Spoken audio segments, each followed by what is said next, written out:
Hello guys, welcome back to my channel earth mom Dehradun. मैं हूं ज्योति और वेलकम है आप सभी का मेरे चैनल में। छोटों को ढेर सारा प्यार और बड़ों को राधे राधे। सो गाइस, इसी के साथ हम लोग आज का रिएक्शन वीडियो शुरू करते हैं। उम्मीद करती हूं कि आप सभी को वीडियो पसंद आएगा। आप सब भी अपने point of view comment section में लिख सकते हैं। चलिए बिना किसी देरी के आज का रिएक्शन वीडियो शुरू करते हैं। सो जैसे कि मैं ऑलरेडी रवीना के लालू जी के ऊपर और रवीना के ऊपर रिएक्शन दे चुकी हूँ और मैंने आप सबसे इस बात का प्रॉमिस किया था कि डेफिनेटली हम लोग ललाइन जी के ऊपर भी एक रिएक्शन वीडियो ज़रूर बनाएंगे, क्योंकि ललाइन जी भी आखिरकार इस लाइव का हिस्सा बनी थी।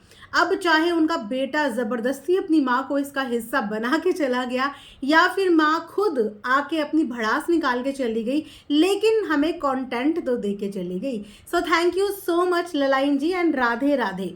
तो दोस्तों, आप सब में से मैं जानती हूँ कि बहुत सारी ऑडियंस ने वो लाइव नहीं देखी, तो जिन्होंने लाइव नहीं देखी उन सबको लाइव में क्या क्या ललाइन जी ने बातें करी हैं, क्या क्या चीज़ें बोली हैं, वो सब आप सबको इस वीडियो में बताया जाएगा। और आप लोग वीडियो को बिना स्किप करे हुए एंड तक ज़रूर देखना। अच्छा, जब ललाइन जी ने लाइव में अपना मुंह खोला ना, अपनी बातें बोलनी शुरू करी, तो उनकी बहुत सारी बातें उनके ऊपर इस वक्त जो दोबारा बहुत सारे एलिगेशन लगे हैं, कहीं ना कहीं वो एलिगेशन इनकी देवरानी वाले एलिगेशन से मैच हो रहे थे। हालांकि उनकी देवरानी पर इतना ज़्यादा यकीन नहीं रहा था, क्योंकि इतनी ज़्यादा कंट्रोवर्सी हो चुकी थी और इतनी ज़्यादा मैनिपुलेशन और इतनी ज़्यादा झूठ सच की समझ नहीं आ रहा था कि कौन सच कौन झूठ। लेकिन एक एलिगेशन इनकी देवरानी द्वारा भी लगाया गया था कि ये उनको उनके पति के साथ रहने नहीं दिया करती थी। इनको प्रॉब्लम होती थी अगर वो दोनों साथ रहते थे, और अब दोबारा से इनको प्रॉब्लम होने लगी जब इनके बेटा बहू साथ रह रहे थे, क्योंकि बेटे बहू की लाइफ तो बहुत अच्छी चल रही थी। दोनों एक दूसरे को बहुत सपोर्ट कर रहे थे, बहुत प्यारे साथ में लग रहे थे। लेकिन इनकी शादीशुदा जिंदगी में ग्रहण ही उस दिन से लगना शुरू हुआ जिस दिन से इनका बेटा अपने मम्मी पापा के साथ चला गया। लगता है उस दिन के बाद वो कभी वापस आया ही नहीं, मतलब मानसिक तौर पे वो कभी वापस आया ही नहीं, और फिजिकल तौर पे भी वो 2-3 बार से ज़्यादा नहीं आया। यहाँ पे भी बेटा बहू को दूर करने में कहीं ना कहीं हो गया ना हाथ ललाइन जी का।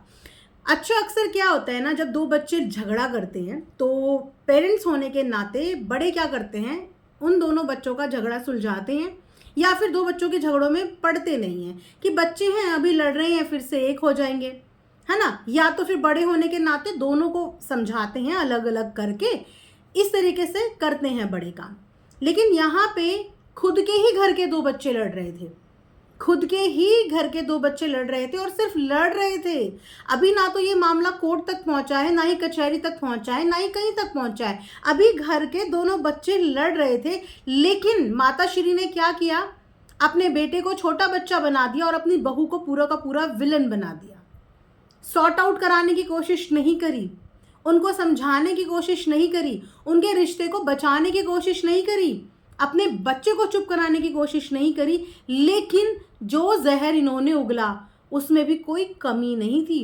एक तरफ लाइव में ये बोल रही थी मुझे बीच में क्यों ले रहा है, मेरे को क्यों बीच में फंसा रहा है, मुझे क्यों बीच में फंसा रहा है, लेकिन बोला बराबर इन्होंने, और ऐसी तीखी तीखी बातें बोली हैं इन्होंने जिसकी कोई लिमिट ही नहीं।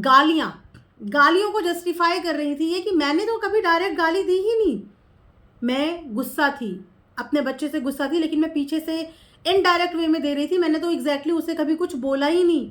क्या होगा ललाइन जी अगर आपकी बहू ने प्रूफ दिखा दिए कि आपने उसको कितनी गालियां दी हैं, कब कब दी हैं, कैसे कैसे दी हैं, क्योंकि उसने एक बात ये भी बोली है कि उसके पास रिकॉर्डिंग है। तब आप क्या करेंगी, तब आपका झूठ एक बार फिर से एक्सपोज हो जाएगा, यहाँ पे फिर से एक्सपोज हो जाएगा।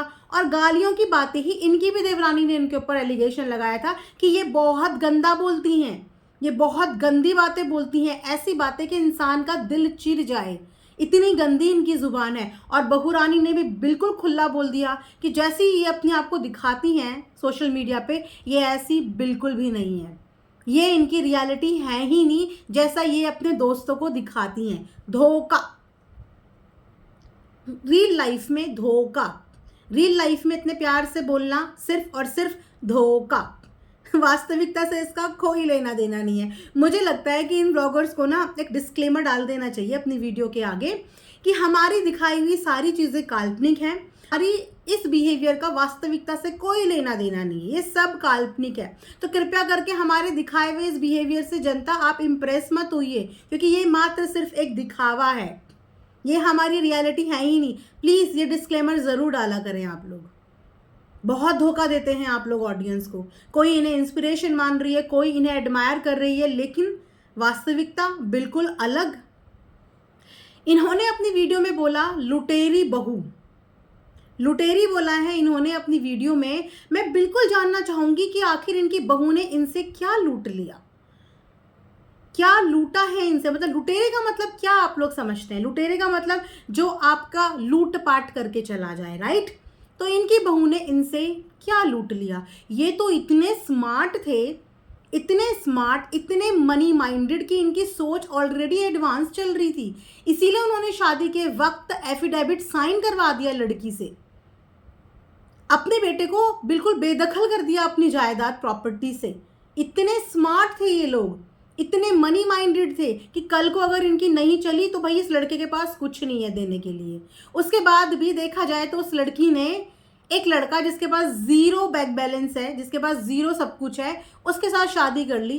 पेरेंट्स ने तो एफिडेविट पे साइन भी करवा दिए, फिर भी उसने साइन करके शादी कर ली। यहाँ से ये तो पता चलता है कि बहू तो लुटेरी थी नहीं, क्योंकि लूटने के लिए आपने अपने बेटे को कौन से लाखों करोड़ों रुपए दिए थे। मैं पूछना चाहूँगी कि आज तक इन्होंने अपनी बहू के लिए क्या एक सोने की अंगूठी भी बनाई है? क्या एक सोने का मंगलसूत्र भी दिया है? ससुराल होने के नाते इन्होंने अपनी बहू को क्या दिया है कि उन्होंने उसको लुटेरी बोल दिया? ऐसा क्या खर्चा इन्होंने अपनी बहू के ऊपर किया है? बहुत अच्छा हुआ कि उसके पेरेंट्स ने आप लोगों से गिफ्ट नहीं लिया, वरना वो चांदी की पायल के रेट भी आप लोग गिनवाने शुरू कर देते कि हम चांदी की पायल लेके गए थे। तो लुटेरी बहू आपकी एक्चुअली सेल्फ रिस्पेक्टफुल वाली लड़की है कि उसने अपनी सेल्फ रिस्पेक्ट के आगे आप लोगों से कुछ लिया नहीं, वरना आप लोग गिनवाने में कमी नहीं करते। आपका बेटा एक जॉइंट अकाउंट सीज करके बैठ गया, जिस अकाउंट में दोनों मिलके सेविंग करते थे उस अकाउंट को सीज करके बैठ गया कि मेरी बीवी अपने खर्चे के लिए उससे पैसे ना निकाले। इतने ज़्यादा मनी माइंडेड लोग हैं आप। 10,000 रुपये जो इंसान गिना रहा हो, लाखों में इन लोगों की कमाई है, लाखों में ये लोग कमाते हैं, और 10,000 के लिए अपनी बीवी के बैंक को इन्होंने सीज कर दिया कि वो पैसे ना निकाल पाए। चांदी की पायल पहली बार बहू को दी जा रही है, चांदी की पायल। लखपति लोग जो मुंबई दिल्ली हर जगह हर शो में पहुंच चुके हैं, वो अपनी बहू को चांदी की पायल गिनवा देते ना, वो भी बिना कुछ लिए हुए। अगर लड़की को लुटेरी बोल रहे हैं बिना कुछ लिए हुए, अगर कुछ देते तब तो ये पता नहीं उसको क्या क्या बोलते। देखा जाए ना तो लुटेरी वो लड़की नहीं है, लुटेरा आपका लड़का निकल गया कि आपके लड़के ने आप लोगों की मर्जी के खिलाफ अपनी खुशी के लिए, अपनी वजह से, क्योंकि आपके लड़कों को लत किस चीज़ की थी? गंदी मूवीज़ की। गंदी मूवीज़ की लत किन को होती है? जो डेस्परेट होते हैं, समझते हो? जो डेस्परेट होते हैं उनको होती है ये गंदी मूवीज़ देखने की लत, एडिक्शन।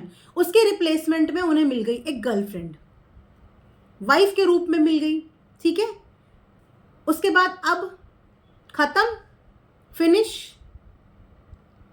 क्या समझे हम इस चीज़ को? तो लुटेरा आपका लड़का निकला कि एक लड़की को लूट गया, क्योंकि लड़की के घर वालों ने घर दिया था रहने के लिए। आप लोगों ने सर पे छत नहीं दी थी उनको रहने के लिए।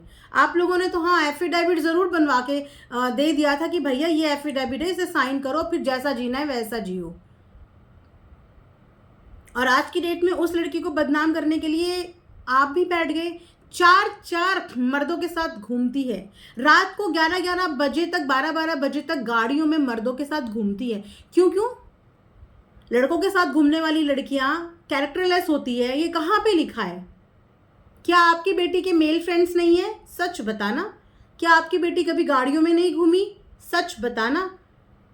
क्या आपके बेटे के फीमेल फ्रेंड्स नहीं है? सच बताना। सबके होते हैं और सबके हैं। जिस लाइफस्टाइल के लिए आप अपनी बहू को जज कर रही हैं, वो लाइफस्टाइल आपके खुद के बच्चे भी जीते हैं और आप ये बात बहुत अच्छे से जानती होंगी। उसके बाद भी आप घूमने फिरने को, फ्रेंडशिप को किस तरीके से बोल रही हैं अपनी ही बहू के लिए। अपनी ही बहू के लिए आप बोल रही हैं कि वो ऐसे ऐसे मर्दों के साथ घूमती है, रात रात को घर आती है। पहले नहीं दिखा था, मुंबई आप लोगों के साथ वो गई थी, तब आपको नहीं दिखी थी वो ऐसी है। दिल्ली आप लोगों के साथ वो रही है, आपको नहीं पता वो कैसी थी। अहमदाबाद आपके साथ रही है, आपको नहीं पता था वो कैसी है। इन्होंने एक बात और बोला कि सब्सक्राइबर बनकर आए और नरक बना दी हमारी जिंदगी। नरक, आप लोगों की जिंदगी तो नरक ही थी। उसके आने ना आने से कोई फर्क नहीं पड़ा, पूरा यूट्यूब गवाह है इस बात का। हर 5-6 महीने में आप लोगों की इतनी गंदी गंदी लड़ाइयाँ देखी कि आप लोगों का लेवल देखा है कि आप लोगों का लड़ाइयों का लेवल क्या है, आप लोगों का एक्चुअली में क्या संस्कार है वो दिखते हैं। कैसे आप लोग सीने ठोक ठोक के भगवान के पास जाके बद्दुआएं देते हैं, किस लेवल का आपका परिवार लड़ाई करता है, ये सबको पता है, सबने देखा है। तो ये इतनी बड़ी बड़ी बातें आप ना करें, इतनी बड़ी बड़ी बातें सूट नहीं करती। तब सूट करती जब हमने कुछ देखा नहीं होता। आपके घर की जो एटमॉस्फेयर है वो पहले से ही नर्क है। हाँ, वो अलग बात है कि पैसों से आप लोग धनी होंगे, लेकिन माहौल नर्क वाला ही है। तो उसने आके ज़िंदगी नर्क नहीं बनाई। एक सब्सक्राइबर की तरह वो मिली। हर एक सब्सक्राइबर जैसे कि बाकी के आपको पूजते हैं बहुत सारे, तो आपकी बहुत तारीफ करते हैं। बेचारे बहुत सारों को तो आज तक भी यकीन नहीं हो रहा कि नहीं नहीं, ललाइन जी नहीं दे सकती गालियाँ, ऐसा हो ही नहीं सकता। क्या होगा उन बेचारों का जब वो बेचारे अपने कानों से देख लेंगे, अपनी आंखों से देख लेंगे और अपने कानों से सुन लेंगे? क्या होगा उनका? उन्हें पता चलेगा कि एक्चुअल में उनकी ललाइन जी की जुबान कितनी गंदी है, कैसा लगेगा उनको। तो वैसे ही जब वो भी सब्सक्राइबर बन के आपसे मिले होंगे, इसी सोशल मीडिया के जंजाल में वो भी फंस गए होंगे कि यार हम भी ऐसी थे, कि यार मतलब फर्श से उठे हुए लोग हैं, बताओ गांव देहात के लोग हैं, आज कितने अच्छे मुकाम पे हैं। जब तक किसी की लाइफ के बारे में पता नहीं होता, इंसान दूर से यही समझता है ना, दूर के ढोल सुहाने लगते हैं। लेकिन तब पता चलता है उन ढोल के बारे में जब उसके अंदर घुसो, पता चले।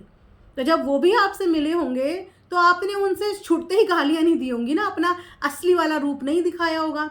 वही वाला रूप दिखाया होगा जो आप अपने बाकी सब्सक्राइबर से मिलते हुए दिखाते हो, प्यारा सा, सोफिस्टिकेटेड, सिंपल, संस्कारी वाला, वही उनको दिखाया, उससे वो इम्प्रेस हुए। लेकिन गुड़ जाने गुड़ का थैला जाने, जब साथ रहना इंसान शुरू करता है तब पता चलता है कि ओ हो, ये तो कुछ और ही है भाई, ये तो कुछ और ही है।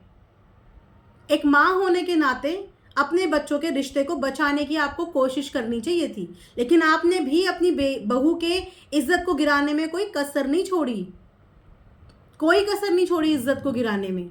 बड़ा रोना आ रहा था इनको कि मेरा बेटा घर पे बर्तन धोता है। अपने पति को देख के रोना नहीं आता? आपके पति तो घर के सारे काम भी करते हैं, आपके बेटे ने तो बर्तन ही धोए होंगे, उस पर आपको रोना आ रहा था। आपका पति इतने सालों से आपके लिए काम कर रहा है, सोचो उनकी माँ और उनके पिता कितने खून के आंसू रो रहे होंगे, तब आपको रोना नहीं आया? अपना बेटा बेटा और दूसरे का बेटा कुछ नहीं, अपना बच्चा बच्चा और दूसरे की बेटी कुछ नहीं। 1 मिनट लगता है आप लोगों को किसी के भी चरित्र को खराब करने में, और एक्चुअली ये आपकी फैमिली का पैटर्न ही है कि आप लोग नॉर्मली लड़ाई नहीं जीत सकते, तो आप लोग चरित्र का करते हो यहाँ पे सीधा सीधा वार सामने वाले के ऊपर। आप लोगों की हिस्ट्री ही यही रही है कि आप लोग यही करते हो। आप लोगों की सोच पता चलती है इससे कि आपकी सोच कितनी छोटी है, कितनी छोटी सोच है। अच्छा, एक और चीज़ ये लोग करते हैं, कन्वीनियंस के हिसाब से ये गांव के बन जाते हैं और कन्वीनियंस के हिसाब से ये स्टैंडर्ड वाले बन जाते हैं। जब कंपैरिजन करो इनके लाइफस्टाइल का कि वो लड़की पढ़ी लिखी है, शहर में रहती, तो अचानक से ये लोग शहरी बन जाते हैं कि तो हम में क्या कमी है, हम भी ऐसे हैं। ठीक है, कन्वीनियंस के हिसाब से ये शहरी बन जाते हैं। और फिर वैसे हम तो गांव के लोग हैं, साधारण सीधे बेचारे, हमने तो कभी दीन दुनिया देखी ही नहीं, मेरा बेटा बेचारा फंस गया, इसको ऐसा कर दिया। तब ये कन्वीनियंस के हिसाब से गांव के बेचारे भोले भाले बन जाते हैं। डिसाइड कर लो, डिसाइड कर लो कि आप लोग गांव के भोले भाले लोग हो या फिर आप लोग मॉडर्न हो चुके हो। ये डिसाइड कर लो, दोनों नाव में सवार मत हो कि कन्वीनियंस के हिसाब से हाँ हम तो मॉडर्न भी हैं और कन्वीनियंस के हिसाब से नहीं हम तो गांव के भोले भाले बच्चे हैं। कहाँ से भोले भाले बच्चे हैं आपके? और कौन से गांव के बच्चे हैं आपके? जब पढ़ाई आपने अपने बच्चों की दिल्ली कराई है तो आपके बच्चे गांव के कैसे हैं? जब आपके बच्चे मॉडर्न कपड़े पहनते हैं तो आपके बच्चे गांव के कैसे हैं? जब आप खुद मॉडर्न बन चुकी हैं तो आप गांव की कैसी हैं? भोले भाले कैसे हैं आप? आप लोग भोले भाले नहीं हैं। ना आप भोले भाले हैं, ना ही इस दुनिया में कोई भोला भाला है। हर कोई इंसान तेज है। तो इसीलिए अपने आप को सीधा साधा और दूसरे को शातिर चंड चल्लाक मत बनाइए। उस लड़की के भी माँ बाप थे, वो भी आके बहुत कुछ बोल सकते हैं। जिस तरीके से आपने आके उनके घर की बेइज्जती कर दी, यहाँ तक कि उनके पापा की, उनकी मम्मी की, सबकी बेइज्जती उठा के कर दी, वो चाहते तो वो भी बहुत कुछ बोल सकते थे, पर उन्होंने नहीं बोला। उन्होंने नहीं बोला। इनका कहना है कि हम तो शादी धूमधाम से करना चाहते थे, रीति रिवाज के साथ करना चाहते थे। भाई डिसाइड कर लो, शादी करना चाहते थे या फिर वो लड़की नेम फेम के लिए आई थी? जिस लड़की से आप लोग पहली ही चोट पे एफिडेविट साइन करवा चुके हो, उस लड़की की शादी धूमधाम से करने का मतलब आपको कंटेंट चाहिए था। आपको सिर्फ यूट्यूब पे दिखाने के लिए कंटेंट चाहिए था और अपनी वाहवाही चाहिए थी। आप शादी का कंटेंट बेचते भी, उससे कमाते भी, और वो कमाई अपने पास रखते और पब्लिक की वाहवाही भी लूट लेते कि देखो हमने तो अपने बेटे की शादी धूमधाम से करी। लेकिन मन में आप लोगों के आज पता चल गया ना कि मन में आप लोगों के कितना जहर है उस लड़की के लिए। 1 सेकंड नहीं लगा आप लोगों को जहर उगलने में। बेटे ने तक बोल दिया कि हाँ मुझे भी डाउट था, फिर भी शादी करी मैंने, क्योंकि क्या करूं, मेरे को गंदी आदतें जो थी, मैंने सोचा चलो गंदी आदतें छोड़ने का मुझे एक ऑप्शन मिल जाता है। क्या पता मेरी गंदी आदत शादी के बाद सुधर जाए, मेरी ये आदत मुझसे छूट जाए। हाँ,